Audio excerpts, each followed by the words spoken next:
बेजान हो चुके पत्थर, इनमें शान मिलती है। कुरेद कर देख इतिहास के पन्नों को भी कभी, इनमें भी जान मिलती है। क्या खूब कहा है किसी शायर ने, और सच ही तो कहा है।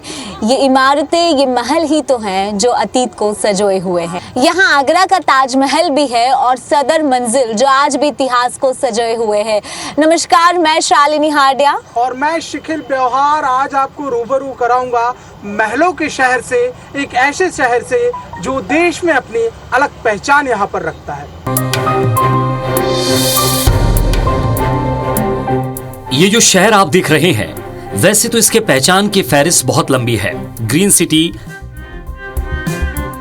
नवाबों की नगरी, झीलों का शहर। जिसे जो अच्छा लगा उसने उस नाम से इस शहर को पुकारा। इस शहर का एक और नाम है महलों का शहर।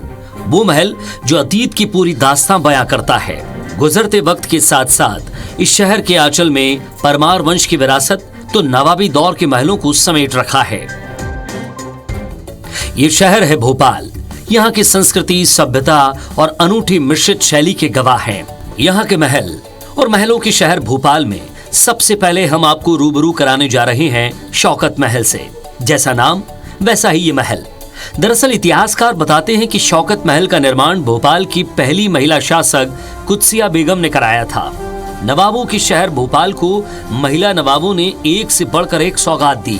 करीब 200 साल पहले फ्रेंच और इंडियन स्टाइल में भोपाल में शौकत महल बना था। बताया जाता है कि ये महल भोपाल की पहली महिला नवाब कुत्सिया ने अपनी बेटी सिकंदर बेगम को दहेज में देने के लिए बनवाया था। सिकंदरा बेगम जहां भोपाल की दूसरी बेगम नवाब थी, आज अपनी रंगत खो चुका ये महल कभी नवाबों की रियासत का स्तंभ था। शौकत महल की भव्यता और खूबसूरती के कायल बाकी रियासतदार भी हुआ करते थे। ये जो महल है इसमें झरोके हैं, वेस्टिब्यूल हैं, फव्वारे हैं और कमरे हैं और उसमें परफेक्ट वेंटिलेशन है। उसमें कुछ कमरे ऐसे हैं कि बचपन में हम लोग जब खेलते रहते थे और जब हम पसीना पसीना हो जाते थे तो हम उसके सामने जाके खड़े हो जाते थे, ब्लोअर की तरह हवा आती थी और एयर कंडीशन का काम करते थे। इस टाइप से उसमें बहुत सारी यूनिक चीज़ें हैं। व्यू जो है भोपाल के बड़े तालाब का उसकी टेरेस से सबसे अच्छा है। बताया जाता है कि इस महल से ही नवाब कुत्सिया बेगम ने अपनी सल्तनत को संभाला था। दीवान में शाही सलाहकारों की दस्तक रोज हुआ करती थी, तो यहाँ हर किसी को आने की अनुमति नहीं मिलती थी। बेगम से जो लोग मिलने आते उन्हें पीछे की ओर से ही बुलाया जाता था। यहाँ के बुर्ज से उस जमाने में शहर का दीदार भी होता था। शौकत महल के मुख्य द्वार को कभी कभार खोला जाता था, बाकी दरवाजे तो करीब 75 सालों से बंद ही हैं। 6 साल पहले इस महल की जर्जर स्थिति को देख एक हिस्सा गिराया गया, तो एक हिस्सा देखरेख के अभाव में खुद ही धराशायी हो गया। लिहाजा जर्जर हिस्से को नगर निगम ने खुद ही गिरा दिया। कुछ हिस्सों पर लोगों ने कब्जा कर लिया, तो अधिकांश हिस्सा अतिक्रमण की चपेट में है। लेकिन आज भी शौकत महल नवाबी दौर की शौकत का गवाह बना खड़ा हुआ है। यहाँ कुछ सालों तक सिकंदरा जहां बेगम ने भी अपना वक्त गुजारा था। अंदर इसके एक बहुत बड़ा सहन है, खुला हुआ पोर्शन है और बाकी चारों तरफ जो है इसके कमरे बने हुए हैं जो वहाँ बेगमात के रहने के काम आते थे। ये 2 मंजिल बना हुआ है, ऊपर का मंजिल भी बहुत अच्छा है और इसकी ख़ास बात यह है कि इसकी जब आप सबसे ऊपर वाली छत पे चले जाते हैं तो वहाँ से पुराना शहर जो है बहुत साफ और दिखाई देता है। तो ये थी शौकत महल की दास्तां। इस महल के आईने से पहली नवाब बेगम और उनकी रियासत की तस्वीरों की झलक साफ दिखाई देती है, जो गुजरते वक्त के साथ साथ धुंधली पड़ती नजर आ रही है। यदि जल्द ही हुक्मरान होश में नहीं आए तो ये महल भी इतिहास के आगोश में दर्ज हो जाएगा। ताजमहल का जिक्र आते ही हमारे जहन में आगरा का ताजमहल याद आ जाता है, लेकिन महलों के शहर भोपाल में इतिहास को सजोए हुए आज भी ताजमहल मौजूद है। इस ताजमहल का निर्माण शाहजहां बेगम ने कराया था। 17 एकड़ में फैले इस ताजमहल को बनाने में 13 साल का लंबा वक्त लगा।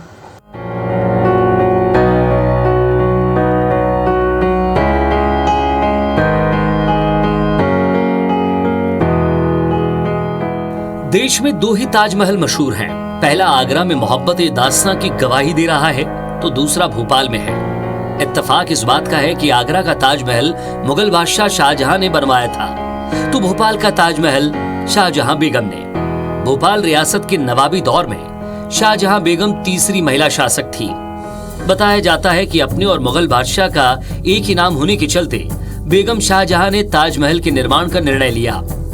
भोपाल का ताजमहल, जो कि मुगल वास्तुकला का एक अद्भुत नमूना है, लेकिन आगरा के ताजमहल की तरह इस ताजमहल से कोई प्रेम की कहानी नहीं जुड़ी है और ना ही इस ताजमहल में कोई मकबरा है। इस ताजमहल में गुप्त और सार्वजनिक कमरों को मिलाकर अगर गिनती की जाए तो इनकी संख्या 150 के पास होगी। कमरों के अलावा 8 बड़े हॉल भी यहाँ मौजूद हैं, जिन्हें दीवाने खास कहा जाता था। ताजमहल की खासियत यह है कि जो उसका मेन एंट्रेंस दरवाज़ा है वो 7 मंजिला है और जो फ्रंट गेट है वो लदाओं का दरवाज़ा कहलाता था कि वो अंदर तो लकड़ी का काम होता था मगर उसके बाहर वो 7 मेटल्स को मिला के एक शीट चला दी जाती थी कि जिससे कोई आग वाग उस पर नहीं लगे, और ऊपर कुछ नुकीले वो लगे होते थे कि हाथी अगर धक्का मार के तोड़ना चाहे तो वो ना तोड़ पाए। आगरा का ताजमहल यमुना नदी के किनारे बनाया गया था, तो भोपाल का ताजमहल बेहद खूबसूरत मोतिया तालाब के किनारे। वो मोतिया तालाब जिसके किनारे में विश्व की ऐतिहासिक और देश की सबसे बड़ी मस्जिद ताजुल उल मसाजिद बनाई गई थी। ताजमहल के पीछे के हर हिस्से से मोतिया तालाब से होती हुई नजर बेहद खूबसूरत ताजुल उल मसाजिद पर पहुंचती है। तालाब के ठहरे हुए पानी में मस्जिद की परछाई नवाबी दौर से लेकर आज तक के इस इतिहास को घंटों निहारने के लिए मजबूर कर देती है। इस महल से कई रोचक तथ्य जुड़े हैं। इनमें से एक यह है कि भोपाल के ताजमहल में 3 गेट थे। पूर्व दिशा की तरफ स्थित गेट से सुबह के समय बाहरी लोगों का आना जाना था और बाहरी लोगों से ताजमहल की खूबसूरती को नजर ना लग जाए, इसलिए बेगम ने पूर्वी गेट के ऊपर एक बड़ा शीशा लगवा दिया था। सूर्य की रोशनी इस शीशे पर पड़ती थी और चकाचौंध की वजह से लोग ताजमहल का दीदार नहीं कर पाते थे और इस तरह उन्होंने इसे नजर लगने से बचाया। नवाबी दौर के बाद सालों तक ये शीशा यहाँ लगा रहा। सब ताजमहल जो है उसकी एक सबसे ख़ास बात ये है कि एक तो 3 भोपाल की जो 3 तालाब हैं उनके किनारे के ऊपर बना हुआ है, और जब ताजमहल बन के तैयार हुआ तो उसकी एक बहुत ख़ास बात ये थी कि उसका जो मेन गेट जो हुआ था उसमें 4 घोड़ों की बग्गी जो है बग़ैर रुके बग़ैर टर्न हुए वो घूम जाती थी, मतलब उतर सीधे जाने के बाद टर्न हो जाती थी ताकि बेगमात जो हैं एग्जैक्टली दरवाजे के सामने उतार के चली जाए। जानकारों के मुताबिक नवाब शाहजहां बेगम के जमाने में नागपुर और उत्तर से हमला होने का खतरा काफी रहता था। इस वजह से बेगम ने इस महल के गेट को इतना वजनी बनवाया था कि हाथियों की टक्कर से भी ना टूट पाए। इस गेट के ऊपर लोहे की कीलें लगी हुई है, साथ ही इसका वजन भी हाथियों के वजन से ज्यादा है। फिलहाल इसे एक कंपनी के हाथ में दे दिया गया है। साल दर साल जर्जर होता भोपाल का ताजमहल अपनी खूबसूरती खोता जा रहा है। प्रेम के प्रतीक 2 स्मारक जो हैं वो देश में फेमस यहाँ पर हैं, जिसमें एक की बात की जाए आगरा तो दूसरा भोपाल, और यहाँ बात हो रही ताजमहल की। हम आपको जो तस्वीर यहाँ पर दिखा रहे हैं ये भोपाल का ताजमहल है, तो और इसे नवाब शाहजहां बेगम ने इसका निर्माण कराया था। वर्ष 1971 में इसका निर्माण यहाँ पर शुरू हुआ और लगभग 13 साल बाद इसका निर्माण पूरा यहाँ पर हो पाया। और इतना ही नहीं बल्कि देखा यहाँ पर जा सकता है कि लगभग 17 एकड़ के क्षेत्र में ये पूरा ताजमहल जो है वो यहाँ पर फैला हुआ है, लेकिन इसकी स्थिति जो है वो अब जर्जर यहाँ पर होती जा रही है। बताया ये जाता है कि जिस प्रकार से जिसका जो निर्माण कराया था, इसका निर्माण भी आगरा के ताजमहल को ही लेकर यहाँ पर कराया गया था। जिस प्रकार से जो आगरा का ताजमहल प्रेम का प्रतीक यहाँ पर माना जाता है और उसी के तर्ज पर इसका भी निर्माण यहाँ पर कराया गया। ये कहना गलत नहीं होगा कि महलों के शहर भोपाल में ताजमहल ने अपनी खूबसूरती के 4 चांद लगाए। सालों तक यहाँ से बेगम ने अपनी सल्तनत को संभाले रखा था, तो इस महल की तासीर और तस्वीर ने भोपाल का नाम अतीत के पन्नों में शीर्ष पर लाकर रखा। लेकिन इसे भी भोपाल की बदकिस्मती ही कहिए कि यह महल भी अब गुमनामी की ओर दिन ब दिन बढ़ता ही जा रहा है। अब हम आपको एक ऐसे महल से रूबरू कराने जा रहे हैं जो किसी मिसाल से कम नहीं है। ये है भोपाल का गौहर महल। गौहर महल में ढलती शाम के साथ दरबार सजते थे और इस दरबार की भनक दूर दूर तक लोगों तक पहुंचती थी, क्योंकि इस महल के हर एक कोने में इत्र की बारिश होती थी। और सबसे खास बात कि 4 महिला शासक इसकी गवाह रही है। भोपाल के नवाबी दौर के शान शौकत की वो इमारत गौहर महल कहलाती थी, जिसका निर्माण और यहाँ से जुड़ी यादें भोपाल के अतीत को महकाने का काम करती है। गौहर महल का निर्माण भोपाल की पहली नवाब बेगम कुदसिया जहां ने कराया था।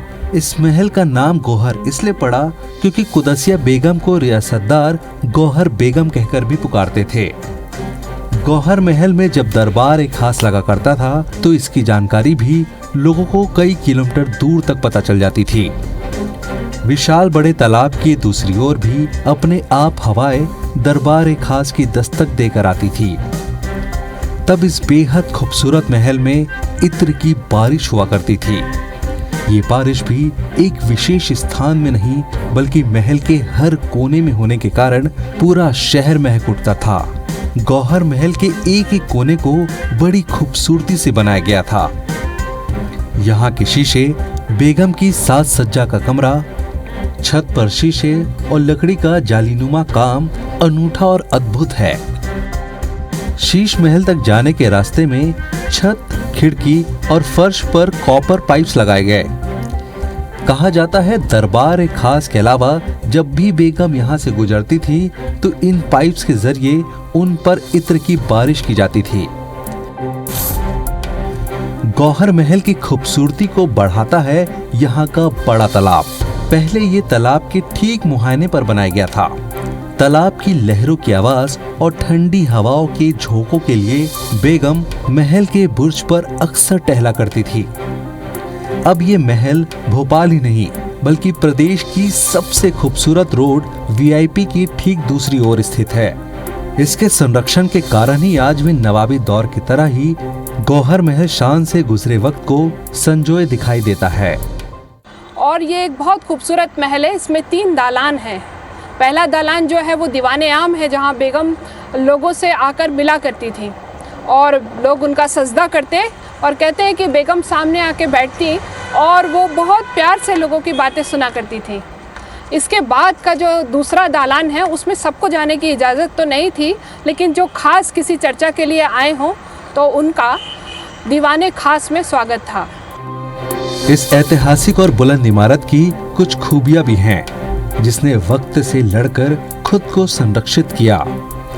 साल 2001 में इसे खतरनाक इमारत बताकर सरकार ने तोड़ने का फरमान सुना दिया था, लेकिन साल 2007 में इसे कन्वर्जेशन कर बचाया गया और फिर से इस्तेमाल में आने के कारण ये बिल्डिंग आज न सिर्फ अपना सालाना का खर्च निकाल रही है बल्कि सरकार के लिए भी आय का जरिया बन रही है। इस महल में ढेरों तकनीकी प्रयोग देखने को मिलते हैं। इस 5 मंजिला इमारत की खास बात यह है कि इसे ऐसा डिजाइन किया गया था जिसके हर कमरे में सूरज तो सूरज बल्कि चांद की रोशनी भी पहुंचती थी। लिहाजा इस महल में रोशनदानों की जरूरत कम ही होती थी। गौहर महल भोपाल की बेस्ट लोकेशन पे थे, जिससे कि तालाब का बहुत अच्छा व्यू मिलता था और सभी कमरों में झरोके थे और लकड़ी की म्यालों की बहुत अच्छी सीलिंग थी और बहुत अच्छा वुड वर्क था, बहुत अच्छा स्टोन वर्क था और जो नज़र महल था उसमें सिल लेवल तक पूरा बड़े तालाब का पानी भरा हुआ था। जब सिल लेवल से पानी ऊपर आने लगता था तो मान लिया जाता था कि पानी तालाब भर गया है, भदभदा के गेट खोल दिए जाते थे और सिल लेवल तक पानी होते हुए भी उसमें पूरे महल में एक बूंद भी कहीं पर सीपेज नहीं था। बेगम गौहर की पहली पसंद गौहर महल देश की उच्च स्तरीय ऐतिहासिक इमारतों में शामिल है, जिसे देखने के लिए देश विदेश के पर्यटक भोपाल में आमद दर्ज कराता है। ये वही महल है जिसमें आज भले ही इत्र की खुशबू की कमी दिखाई देती हो, लेकिन अतीत की पन्नों में ये महल आज भी भोपाल के इतिहास को महका रहा है। भोपाल में कई ऐसी ऐतिहासिक धरोहर भी है जिसका निर्माण जिस उद्देश्य से किया गया वह पूरा नहीं हुआ। हम बात कर रहे हैं सदर मंजिल की। सदर मंजिल की परिकल्पना दूसरी महिला शासक सिकंदरम बेगम ने की थी, लेकिन इसका निर्माण कार्य चौथी महिला शासक सुल्ताना जहां बेगम के कार्यकाल में पूरा हुआ।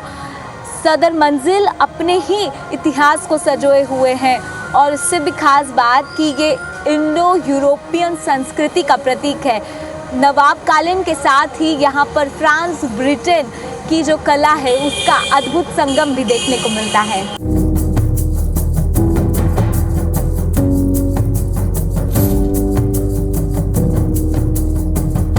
यदि सदर मंजिल के नाम को ही समझ लिया जाए तो इसके निर्माण की विशेषताओं और इसके प्रयोग की कल्पना करना मुश्किल नहीं होगा। सदर मतलब प्रमुख, प्रधान, महत्वपूर्ण। नवाबी दौर में इस सदर मंजिल का निर्माण ही भोपाल रियासत की सियासत चलाने के लिए ही किया गया था। लिहाजा सदर मंजिल में दरबार लगाने की कल्पना की गई थी, लेकिन ये कल्पना हकीकत में तब्दील नहीं हो सकी। सदर मंजिल में कभी दरबार नहीं लग सका। इसके पीछे का कारण नवाबी दौर के खत्म होने के बाद भी उजागर नहीं हो सका। लिहाजा इसका उपयोग भी नवाबी दौर की शौकत के लिए मतलब शाही समारोह के लिए होने लगा। शहरी इतिहास के जानकार बताते हैं कि 1910 में सदर मंजिल का निर्माण पूरा हुआ था। भोपाल की दूसरी महिला नवाब सिकंदर जहां बेगम ने सदर मंजिल की परिकल्पना की थी। हालांकि इसका निर्माण आखिरी महिला नवाब सुल्तान जहां बेगम के कार्यकाल में पूरा हुआ था। नवाबी दौर के खत्म होने के बाद 1966 से 2016 तक यहां नगर निगम मुख्यालय भी संचालित किया गया। अब स्मार्ट सिटी प्रोजेक्ट के तहत बर्बादी की कगार पर पहुंचे सदर मंजिल को करोड़ों रुपए की लागत से इसके मूल्य रूप में लाने का काम भी लगभग पूरा कर लिया गया है। नवाबों के शहर भोपाल, बल्कि यूं कहें कि महलों के शहर भोपाल में अब हम आपको उस संस्कृति से, उस परंपरा से और उस महल से रूबरू कराने जा रहे हैं जो सिर्फ ना सिर्फ भोपाल बल्कि देश के तमाम महलों में बेनजीर साबित यहाँ पर हुआ है। फिलहाल हम यहाँ पर मौजूद हैं, ये सदर मंजिल है और जिसकी खूबसूरती आपको आज भी देखते ही यहाँ पर बनती है। ये सामने एंट्रेंस जो मेन गेट इसको यहाँ पर हम आपको दिखा यहाँ पर सकते हैं और नक्काशी जो है वो गजब की खूबसूरत यहाँ पर की गई है। जो सामने आप देख रहे हैं ये खासे आम था, यानी यहाँ पर जो बेगम थी वो यहाँ पर हुआ करती थी, जो नीचे फाउंटेन के पास लोगों को यहाँ पर संबोधित करती थी। साइड में जो हमें दीवाने खास यहाँ पर नजर आता है और ये दीवाने खास जो है वो उनके शाही दरबारों के साथ जो सिपाही सलाहकार यहाँ पर हुआ करते थे। ये इसका पूरा जो डिजाइन किया गया वो इंडो यूरोपियन संस्कृति के आधार पर डिजाइन यहाँ पर किया गया है। हम देख सकते हैं कि जिस प्रकार से जो इनके गुंबज यहाँ पर बनाए गए हैं, जो कलर्स हैं वो कलर्स आज भी जो के त्यों हैं। यानी इस महल को यहाँ पर देखा जाए तो नवाब कालीन इतिहास से लेकर अब तक इसमें 1 इंच भी बदलाव नहीं किया गया है। यहाँ की जो प्रशासनिक अधिकारी हैं उन्होंने इसको अलग अलग प्रोजेक्टों के तहत यहाँ पर संजोया है। इतिहासकार बताते हैं कि यहाँ की नक्काशी में खास बात ये थी कि इसमें सोने की परतों के साथ सोने से बनाए धागों का उपयोग किया गया था। सदर मंजिल की नक्काशी इंडो यूरोपियन संस्कृति की पहचान है। नवाब कालीन के साथ फ्रांस ब्रिटिश की मिली जुली कला और शैली का अनूठा उदाहरण सदर मंजिल में दिखाई देता है। इसके जीर्णोद्धार में भी उड़द दाल, मेथी, जूट, गुड़, मार्बल पाउडर, चूना और सरखी आदि का इस्तेमाल किया गया। पहले भी इमारत इन्हीं चीजों से बनी थी। कार्य राजस्थान के कारीगरों द्वारा किया गया था। इससे अब इमारत का पुराना स्वरूप दिखाई देने लगा। सदर मंजिल जो है दरबार की तरह बनाया गया था और इसको बनाने के लिए खास तरीके के 2 प्रकार के चूनों का यूज़ किया गया। एक था सिंपली जो सभी जगह सभी पुरानी बिल्डिंग्स में हमको देखने को मिलता है, जिसमें चूने के साथ में उड़द की दाल, सन की रस्सी, गुड़ का घोल और मेथी दाना, वो तमाम चीज़ें यूज़ की जाती हैं। जब नवाब सुल्तान जहाँ वहाँ बैठती थी, एक दरबार आम जैसा लगता था, वो उनसे मुखातिब होती थी। बड़े बड़े सरकारी आयोजन वहाँ होते थे। और जब इस दालान से, इस सहन से उठ के आप अंदर जाते हैं तो अंदर बहुत बड़ा दालान था जहाँ पे उनके कारकुन और अराकीन बैठते थे। और वो उसमें बहुत ही बढ़िया नक्काशी वाले दरवाजे लगे हुए थे और मेहराबें थी बहुत खूबसूरत। दरवाज़ों पर बहुत अच्छे कांच जो है रंगीन कांच लगे हुए थे। महलों के शहर भोपाल में सदर मंजिल एक ऐसी ऐतिहासिक धरोहर है जिसकी भव्यता इसकी गौरवशाली इतिहास की गवाही देती है। यही नहीं बल्कि ये इमारत नवाबी दौर के आर्किटेक्चर का बेहतरीन नमूना है जो भोपाल की खूबसूरती की मिसाल माना जाता है। अन्य रियासतदारों ने भी सदर मंजिल की तर्ज पर महल बनाने का फैसला तो लिया, लेकिन देश में सदर मंजिल जैसी दूसरी इमारत बन न सकी। आज के दौर में आपको छोटे बड़े शहरों में कई लेडीज़ क्लब का फैशन नज़र आएगा, लेकिन आप जानकर आश्चर्यचकित होंगे कि कई ऐसी जगह भी है जहां पर 30-40 साल पहले नहीं बल्कि 112 साल पहले लेडीज़ क्लब की शुरुआत हुई थी। ये जगह थी भोपाल का अली मंजिल। नवाबकालीन दौर में अली मंजिल में पुरुषों का भटकना प्रतिबंधित था।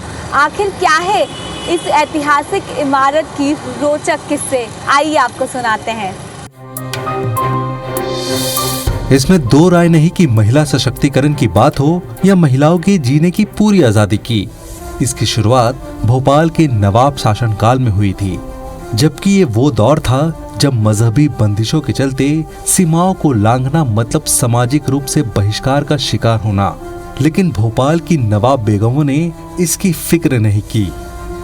इस बात की जीती जागती मिसाल भोपाल की अली मंजिल इमारत है। इसे नवाबी दौर का लेडीज क्लब कहा जाता है। 1909 में भोपाल में अली मंजिल को लेडीज क्लब में तब्दील किया गया था। इतिहासकार बताते हैं कि नवाब शाहजहां बेगम ने भोपाल के शाहजहानाबाद में ताजमहल बनवाने के बाद इसके ठीक पीछे अली मंजिल बनवाया था। इसके पार्क में वो रोज सुबह शाम तफरी के लिए जाती थीं। शाहजहां बेगम के बाद उनकी बेटी सुल्तान जहां बेगम नवाब बनी। भोपाल रियासत की अंतिम बेगम सुल्तान जहां ने 1909 में अली मंजिल को लेडीज क्लब के रूप में विकसित किया। आज के दौर में लेडीज़ क्लब का चलन बेहद ज़्यादा प्रचलित है, लेकिन आपको आश्चर्य होगा कि मध्य प्रदेश की राजधानी भोपाल का गौरवशाली इतिहास में इसकी शुरुआत कई सालों पहले हो चुकी थी। इस समय मैं मौजूद हूँ अली मंजिल पर, और ये वही अली मंजिल है जहाँ पर बेगम के कार्यकाल के दौरान लेडीज़ क्लब की नींव रखी गई थी। सबसे दिलचस्प बात यह है कि इसके निर्माण में काफ़ी समय लगा, लेकिन आज भी ये इतिहास के झरोकों को संजोए हुए हैं। 1909 में भोपाल में अली मंजिल को लेडीज़ क्लब के रूप में तब्दील किया गया था।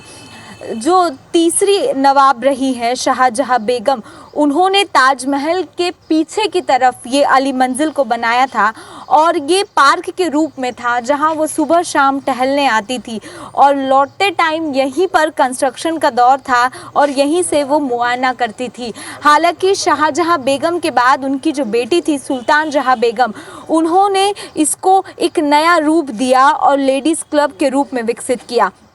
इससे भी ज़्यादा खास बात यह है कि उस वक्त में लॉर्ड मिंटो और लेडी मिंटो भोपाल आए थे, और उन्हीं के हाथों जो Princess of Wales Ladies Club का जो उद्घाटन है वो किया गया था, और उसके बाद से ये काफ़ी प्रचलित हुआ। और इसीलिए कहा जाता है कि भोपाल का जो इतिहास है वो देश में एक अलग ही छाप छोड़ता है, क्योंकि ये वो दौर था और उस दौर से ही महिलाओं को खुलकर जीने की आज़ादी के लिए प्रेरित किया जाता था, और इसकी शुरुआत इस लेडीज़ क्लब से हुई थी। इस क्लब की खास बात ये थी कि जब यहाँ महिलाओं का आयोजन किया जाता तो आसपास के इलाकों में पुरुषों को भटकने की इजाजत भी नहीं दी जाती। इसके लिए अली मंजिल के आसपास के एरियो में पहरेदार भी पीठ दिखाकर खड़े होते थे।